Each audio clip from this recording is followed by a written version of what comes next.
Kita ada cita-cita, ada keinginan, ada angan-angan. Hidup di dunia ini memang perlu ada cabaran dan dugaan. Tanpa itu semua, tidak mungkin kita akan sempurna. Sempurna fizikal saja tidak cukup jika tidak ada kekuatan mental. Dayangku Siti Masyita Awangku Sulaiman merupakan putri kedua dalam 3 orang adik-beradik. Bapaknya seorang yang cekal, sentiasa berusaha memberikan yang terbaik untuk anak-anaknya. Dia sampai Kuwait, tapi bila datang ke Kuwait, dia masih tidak sadar masa itu. Dalam keadaan kritikal, koma. Dalam 1 minggu, dia tidak sadar. 2 minggu pun tidak sadar masa itu. Itulah, datanglah cepat. Sabar dan doa saja masa itu. Kami serahkan pada takdir saya masa itu. Mungkin ujian bagi kami. Memanglah saya rasa gembira, senang hati. Tidak lupa juga bersyukurlah.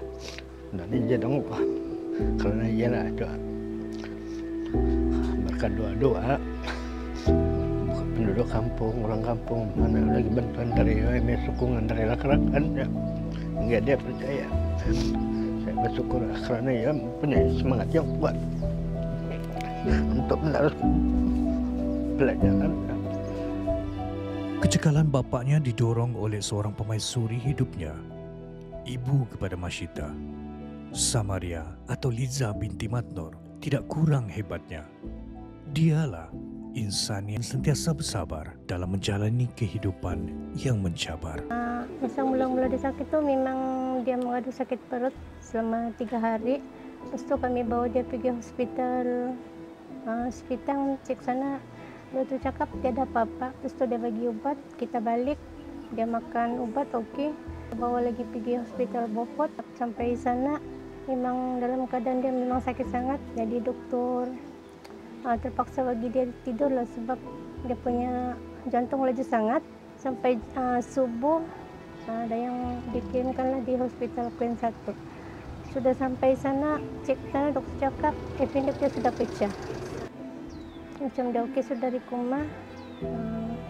Dia pergi naik kena kasih pindah di tingkat 8. Jadi doktor cakap dia ada jangkitan kuman tu yang mesti kena potong kaki sama tangan. Sebelum tu kawan saya ada bagi tahu ada pelajar UMS muda masuk hospital disebabkan oleh jangkitan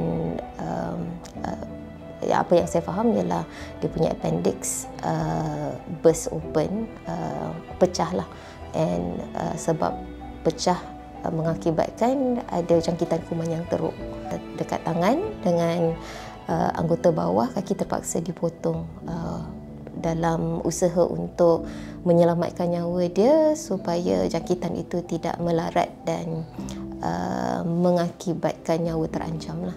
Dayang merupakan salah seorang klien kami yang berjaya dalam proses rehabilitasi lah. Saya bawa dia pergi taman.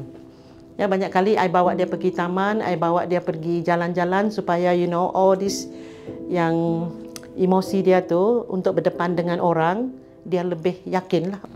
Maybe you need a change of environment. And she say, yes doctor, I really want to go home. And I say, okay, but your rehabilitation process tak habis lagi. But at that point of time, in terms of bed mobility, meaning, rolling from lying flat on your back, rolling to the side, from the side to sitting, she could do that. So then we were like, okay lah, I think probably it's okay for you to go back. Because I know she's the UMS punya student, so kami ada patients yang lain yang pediatrik punya budak, so I lantik dia untuk jadi cikgu, untuk mengajar 2 budak tu. So dia macam cikgu lah untuk mengajar kami punya patients dalam ward tu masa dia admit dalam ward. So itu yang I nampak perubahan dia lah. Rasa gembira lah untuk semua yang hadirin yang ada pada Dewan Convocation pada hari ini. Dan juga merupakan hari yang sangat berbahagia juga kepada Dayak dan juga keluarganya yang mana hari ini merupakan hari convocation beliau. Saya mengucapkan ribuan tahniah kepada Dayak atas keupayaan dan usaha selama ini yang membolehkan dia konvo dengan bersama-sama anda semua pada hari ini. Dayang akan terus sukses untuk masa hadapannya dan mungkin sekiranya berpeluang untuk melanjutkan pendidikan ke tahap yang lebih tinggi, Dayang saya rasa mampu untuk melakukannya. Anak borek bapa rintik. Itulah yang boleh digambarkan kepada putri bongsu Awangku Sulaiman binti Pengkiran Awang Damit dan Samaria atau Liza binti Matnor. Kecekalan yang dimiliki oleh Dayangku Nuraila binti Awang Sulaiman menjadi tunjang harapan kepada kedua orang tua apabila dia sanggup berkorban demi untuk kakaknya. Memang sangat terkejut sebab last week saya melawat kakak saya, kaki dan tangan dia okey saja. Sekali minggu hadapannya saya tengok betul memang kaki dan tangan dia terpaksa diamputasi sebab sudah gelap kan. Pertama perasaan saya hari raya pertama tu sebab lah. Sebab dulu setiap kali raya pertama kami kan kumpul di rumah nenek kami. Jadi setiap kami ni membawa makanan lah juara kan raya pertama.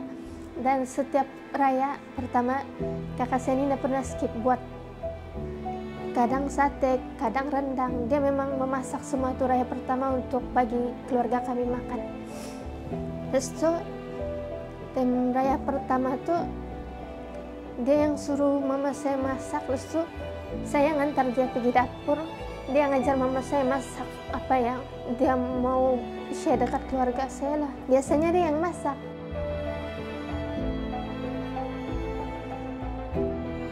Jadi bila saya ada lesen kereta kan, kebetulan pula kakak saya time itu sangat-sangat memerlukan orang yang boleh bawa dia pergi jumpa dokter, pergi kuliah. Dan time itu saya lah mewakilkan diri saya untuk membawa dia semua. Dalam keadaan begitu dia sangat terbatas dari segi pergerakan. Jadi dia sanggup nak kasih bangun saya saat dia mau minum. Lepas itu esok pagi dia makan obat kan, baru dia minum berhabis. Lepas itu saya heran lah kenapa, rupanya dia haus semalaman. Semalaman dia simpan tuh haus tuh. Sebab dia nak mau kasih bangun saya saja. Saya rasa dia faham saya penat, tapi sepatutnya saya lagi faham dia. Dia tidak boleh buat apa-apa dan dia patut kasih bangun saya lah untuk dia minum. Memang saya dapat tawaran university time itu, tapi saya rasa saya patut tangguh lah dulu kan. Lagipun saya dapat di Semenanjung time itu kan. Saya dapat di Semenanjung, jadi saya rasa saya patut tangguhkan dulu. Jadi saya mau tolong dia dulu. Dengan semangat dan ketahanan mental yang dimiliki mereka, itulah menjadi kekuatan kepada Dayang Masyita untuk meneruskan pembelajaran walaupun keadaan fizikal sudah serba kekurangan. Dorang umpama jadi pendorong saya, dorang umpama kaki dan tangan saya. Tanpa dorang saya tidak akan berada di UMS, tidak akan hantar saya. Insya Allah ditakdirkan saya ada kerja, saya boleh bukan bayar balik, boleh bahagiakan dorang dan cara yang lain, boleh bantu dorang dengan cara yang lain. Semoga lah saya boleh diizinkan untuk meneruskan pengajian di UMS lagi dan boleh bekerja lah di sana. Sebab secara jujurnya environmentnya cuma UMS yang saya selesa dan sesuai untuk saya lah.